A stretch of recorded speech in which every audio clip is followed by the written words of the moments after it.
Okay guys, so we're going to get stuck into some of these enclosures here that I've got for the terrestrial sort of geckos, or my ground dwelling geckos. Basically what I've got here is the Reptile 190 by 45 by 30 centimeters high. It's quite a sort of skinny, not real tall enclosure, but that's okay because a lot of these geckos, they don't necessarily climb as much, so they don't quite need that height. It's more or less just about the ground space. We're going to knock up some backgrounds, and we're also, maybe two of these enclosures, we'll put sort of just a nice photo in there and make it look a bit different. Instead of having a 3D rock sort of background, we'll have a photo and just sort of switch it up a bit and keep it looking interesting. But we need to get these done and get the geckos up and out of the tubs that they're in at the moment. Whilst they are working and they're happy, they're on heat, they're eating, they're doing everything they should, I want to get them down in here and I want to get them on display. So there's a few things that we've got to do first. First, I do have a spare background that I bought from Kellyville Pets a few years ago now. The only issue that I've got with this background is it's not completely square at the back or the bottom. So there's a bit of a lip at the bottom and there's a little bit of a lip at the back. So what we need to do is sand that back and get it so it sits nice and flush.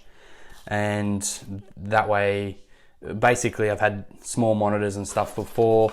They were able to burrow their way in under it or get behind it, and once they get behind it, seldom ever did they come back out. So I don't want to have to pull everything back apart to get them and to get them back out. So we'll get this sitting nice and flush, and then we might put a thin layer of sort of double-sided tape or something on there just to keep it stuck so they can't get behind it, and neither can the food. So I don't want any of the woodies or crickets or anything like that getting stuck in there behind it, because I want them to be able to eat it. So it's a bit of a no-brainer. We've also got some hides that I've chopped up sort of out of PVC pipe. So basically, obviously, you'd have two parts here, just cut it down the guts. Now, we've got to modify these a little bit before we can put them in as a hide, because I would not leave that in there looking like that. What we need to do, or what I'm going to do, is we'll put some glue over it or some adhesive spray, whatever you've got, and we'll sprinkle some sand over it. We could put filler foam over it, but it'll create a bit too much of a layer. These aren't real deep, so I can't put too much substrate in there. So essentially, I want these to go in there. They sit nice and flush sort of with the bottom of the enclosure, and we can build up the substrate around them, create a bit of a burrow, and the geckos can get in underneath it, and it's quite a decent sort of hide space. So we need to go out there and touch these up.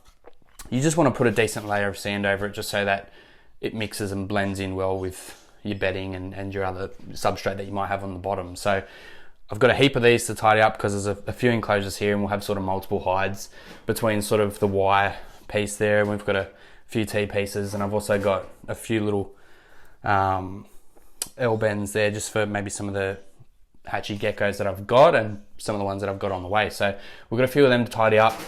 We've got to trim that up and get it looking nice and pretty, so get it in there so it's nice and flush. These enclosures have already got heat mats attached to the bottom of them.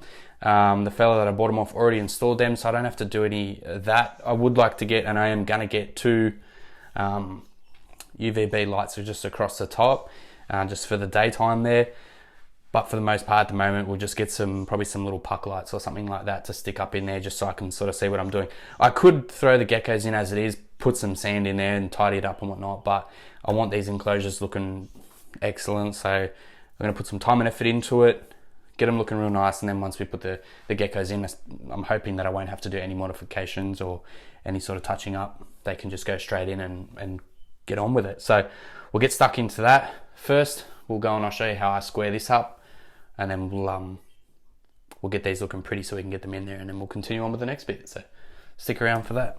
And here's our background again, guys. So we're just going to colour in that bottom surface with the texture and the back surface with the texture, and then with the auto body sanding block, which just covers a larger surface area, we'll sand down them high points in the background there, and we'll continuously do that with the texture until basically when we sand it down all in one hit, it all comes off in one go rather than in just sort of sections there. So be careful not to take off too much in this process, as you'll lose a fair portion of that background.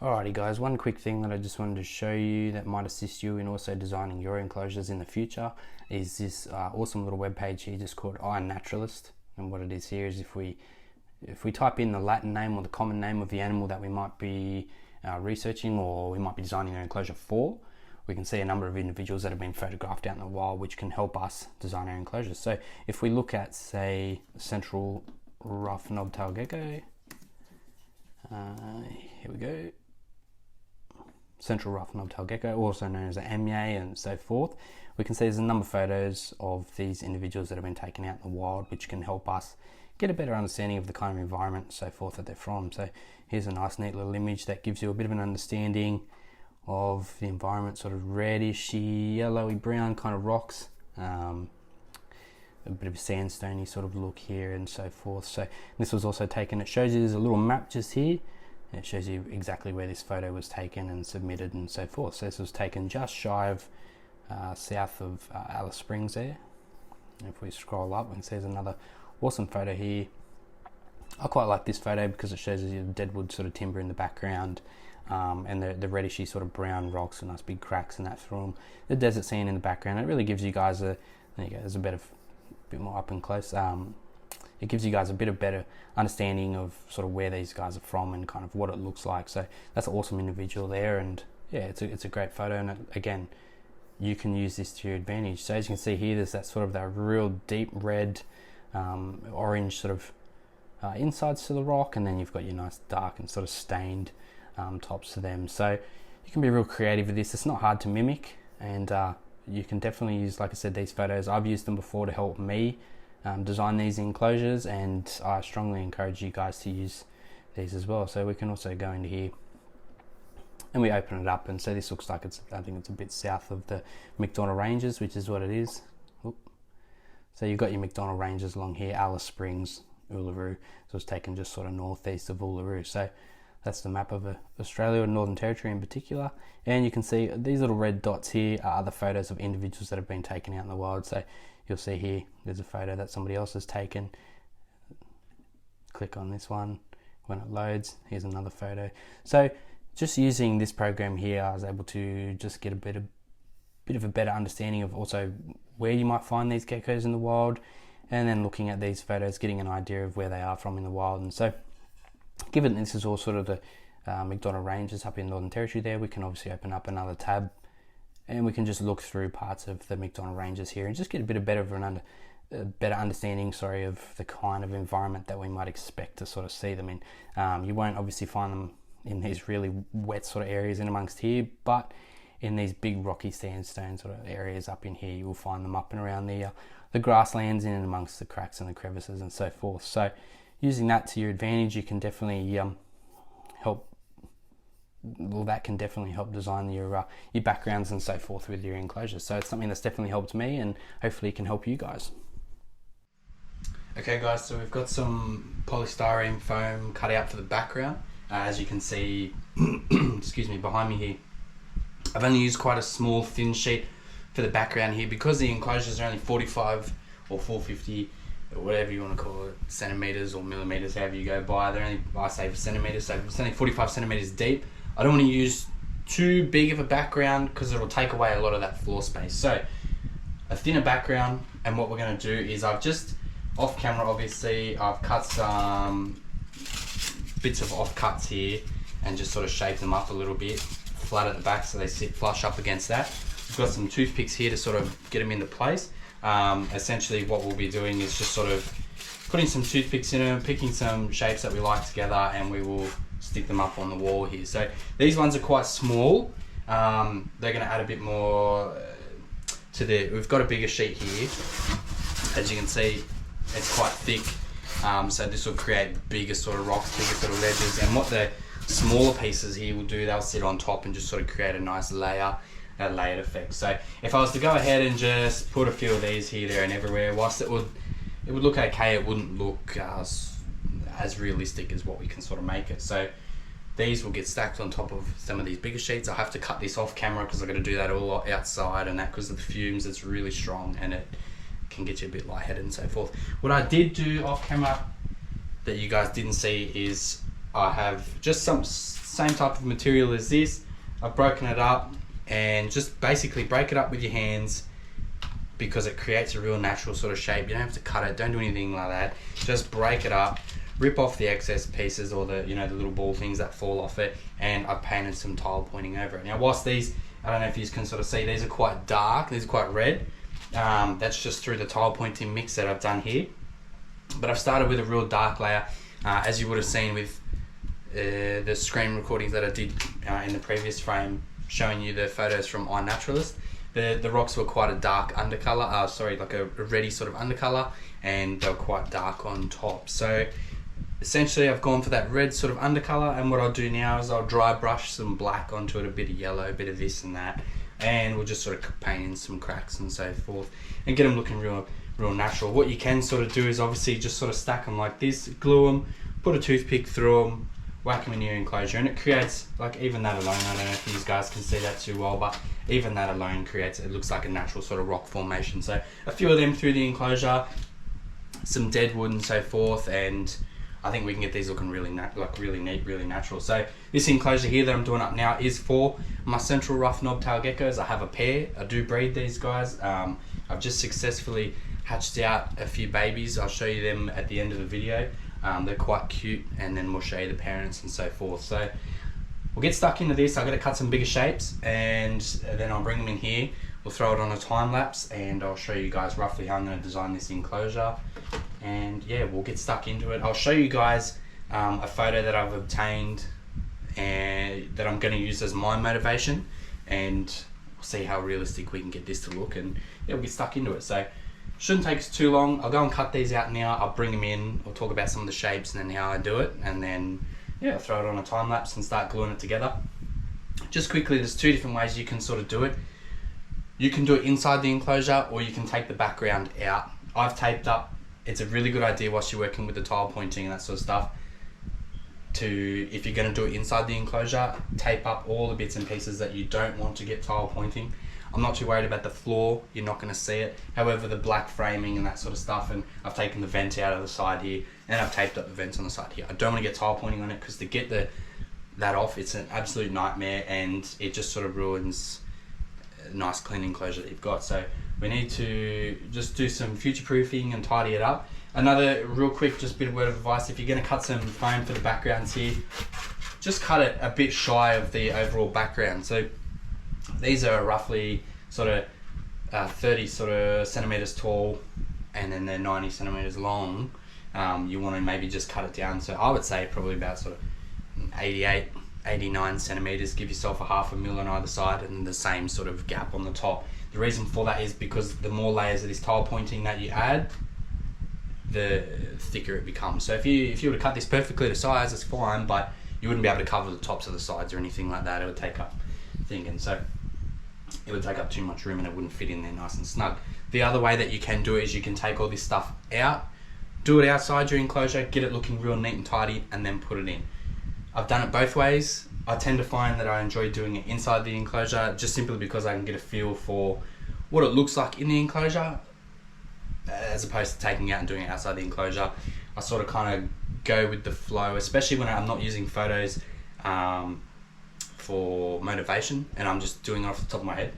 It's hard to picture something whilst it's on the ground or you're not doing it inside an enclosure. So when I've got it in here, I can add some rocks and so forth in there and try and make it look as natural as possible, and just sort of go with the flow, and essentially we can build up a really nice looking enclosure. So I'll go get stuck into that. Enough talking. We'll go cut some of these big pieces and we'll move on to the next bit, so stay tuned for that. So as you can see, guys, I've cut out some of the big bits of polystyrene and that sort of stuff for the background. This has just been, I quickly whipped this up just to show you guys how you can create some depth with your designs and so forth. So as you can see here, we've obviously still got like a lot of them little small pieces that I cut out before, but we've got a lot of our bigger pieces and that in there too. Depending on what you want to do with your enclosure, you can create vertical sort of walls, you can create horizontal sort of ledges and so forth. So just a demonstration of how you can create that depth is just by a few toothpicks down into the back, put your base down, create your shapes and stick them on and so forth, push them in, and you get the idea. You can create sort of more and more layers and so forth. You can sort of, if you want to, you can put smaller pieces on the bottom and then put bigger ledges on the top. Just bear in mind when it comes time to sort of do your molding and your tile pointing, you've got to try and get in under that. So while something like this looks really good, it's going to be a bit of a nightmare to get underneath for me to do that tile pointing. So what I can do is, another quick sort of tip for you guys as well, is you can sort of set it up how you want to set it up. Take a photo of it, or if you can, take it all out in one piece, and you can paint it up and shape it and so forth outside the enclosure. So that's what I think I might do. I'm going to get the photo up. I'll show you guys. I'll put it on the screen now, just the demonstration sort of, or visual example of the kind of photo that I'm going to use as my motivation, and the kind of another sort of good photo of where you might sort of find a MEA gecko. So this photo was taken over in Alice Springs up in Northern Territory there, and it's a good demonstration of the kind of rocky outcrops and that sort of stuff that you might expect to find them in during the warmer months. So using that photo as my example, as a bit of motivation for this enclosure, or I'll try and whip something up here, and then once I'm happy with how it looks, I can put a few toothpicks in and just put some glue down and just keep that foam in place, which is what I'll do. And then I'll try and take it all out in one hit, and yeah, we'll get to the next part of the shaping, which I'll show you with a tool that I've got, how we go about doing that. So stick around for that. Alrighty guys, I've finished up that background. I've done all the tile pointing, set up a little lay box here. I didn't film as much of the building and preparing process as far as doing this background goes. I'm currently on day 4 of having COVID for my second time round, so I've been super sick with that. I don't know if you can hear it in my voice, but I've been really run down, and just in between little bursts of energy that I've had, I've been doing this background and so forth. So I will, with some of these other enclosures, I will film the process a little bit more and go into a little bit more detail and show you some of the tools and stuff that I use. But for now, I've just knocked this up, whacked it in. I'm super happy with the process and the progress and how it looks and that sort of stuff. There's a few little things that I've got to do quickly to tidy it up before we can throw some sand in there. Once the sand's in there, we can throw some of these hides in, some of the dead wood. I've already set it up without the sand in it and got it to look pretty much exactly how I wanted it to look, and I'm super happy with how it looks, and I can't wait to get some sand in there and show you guys how it looks. So what I'm going to do is I'm going to throw that on a little bit of a time lapse. I'll pour all that sand in, get stuck into that part of it, and yeah, we'll show you what it looks like when it's done. I'll give you guys a bit more of a close-up as well without my head in it, so you can get a better idea of how it all looks and once it's come together.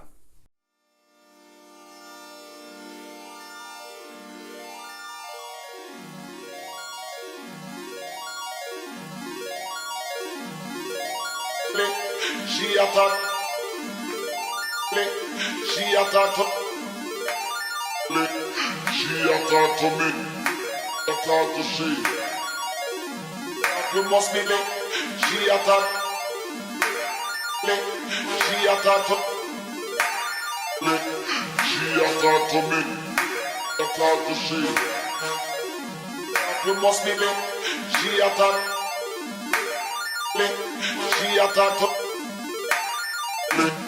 She attack, attack to she. That we must be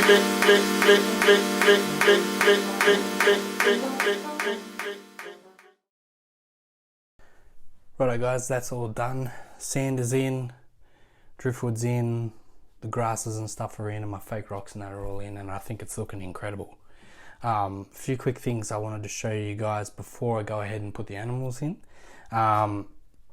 For my grasses and that, I did acquire some old sort of dead grass whilst I was out in the bush, and to get them, I found to clump up and stand up perfectly like this, is all I did was, with that bit of polystyrene, I cut out the small sheets, put a tiny little hole in them, stuck it through, and hot glue gunned it to the bottom here so it doesn't come in or out. And basically what that does is it allows me to bury it within the sand, put the sand in over the top, and it makes it sit upright and that sort of stuff. So that was a neat little trick that I've sort of been using to get them to stand up and look sort of natural in amongst here. There is a lot of this stuff out in the outback, and especially where these guys are from, so it looks good. The other thing is, you would have seen at the start of that time lapse, I was using that. This is just a really cheap sort of type of soldering iron. It comes with a bunch of different heads, and that's what I've been using to style this polystyrene and cut it to shape and that sort of stuff for these backgrounds. So just using this, I was able to just mold away at the top there so the lid would sit down. I didn't compensate for that with my background, but we'll get to that. So anyway, backgrounds are done. This is roughly set up. You would see the little hides that we sort of talked about at the start of the video, that sort of design there. You can see there's a few little entrances here.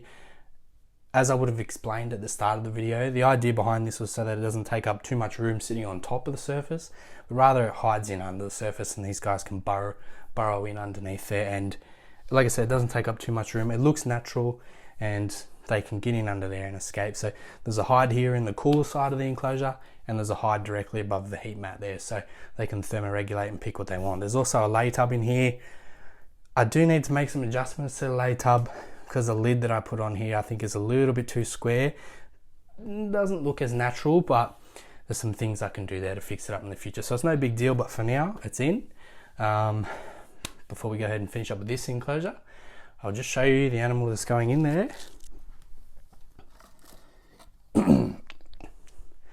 So this right here is my beautiful female Amier rough knobtail gecko, whatever you want to call it, Central Rough Knobtail gecko. She is currently in shed at the moment, or just about to go in shed, so she is a very creamy colour, but they are a gorgeous gecko. They're quite a large terrestrial gecko when compared to some of their cousins, the smooth knobtails and some of the wheeleries and that sort of stuff. So I have oh yeah, she got me good there. I have produced from her before last year. However, the eggs died in the incubation process due to fault of my own, no fault of hers. But this year I was able to successfully breed and hatch out some babies. So we'll whack her in there and then we might show you some babies so you can get an idea of their size. They are quite a large gecko. She's about 35 grams, and when she's at her peak she's sort of in around close to 40, so she looks great in there. I will give you guys a much closer look at this enclosure, but for now, just whilst we're doing this, we'll let her run around for a bit. What I will do, just in temporary, is I will show you her tiny little offspring. So I'll give you guys a closer look at her in a second, but whilst I got you is, have a quick look at these babies over here.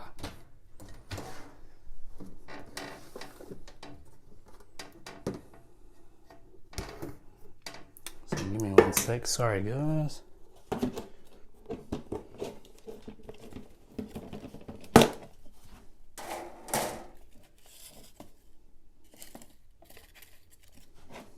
Alrighty, this is quite delicate and quite small to hold. I don't want to hurt them. I don't really hold these little guys just due to their size, but that right there is a baby Central Rough Knobtail gecko. So you can sort of see the size difference there compared to mum, and they're really quite a cute little gecko, and in comparison to their mum, and she's just hiding up the back there. So these guys are a very nice apricot colour. They have had their first shed. Ferocious eaters. These guys will eat and eat and eat. I really don't have much to worry about with these guys. So I did get a little pair of them. It's too hard to tell whether or not they're male or female at this size, but I'm going to keep these guys and a few more of the hatchies that have been hatching out, and sort of see what they're going to be when they get a bit older, and then I'll determine on whether or not I'm going to move them on. So for now, just quickly before you go, I've got these two little lights from Bunnings. They're just like a puck light. You can change the colour of them. They do come with just a little remote and multiple sort of colours on them, and you can change. So we'll turn all these lights off shortly, and you can see what these guys look like under sort of a moonlight representation, but I'll give you guys a close-up of this enclosure and then I'll show you how that looks.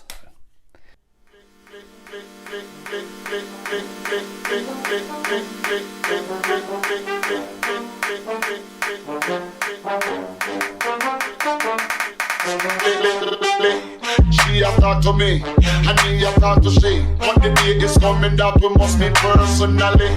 She have talked to me, and me have talked to she. But the day is coming that we must meet personally. She have talked to me, and me have talked to she. But the day is coming that we must meet personally. She have talked to me, and me have talked to she. But the day is coming that we must meet. She have talked to me, and me have talked to she. But the day is coming that we must meet personally. She she a talk to me, and me a talk to she. But the day is coming that we must be personally.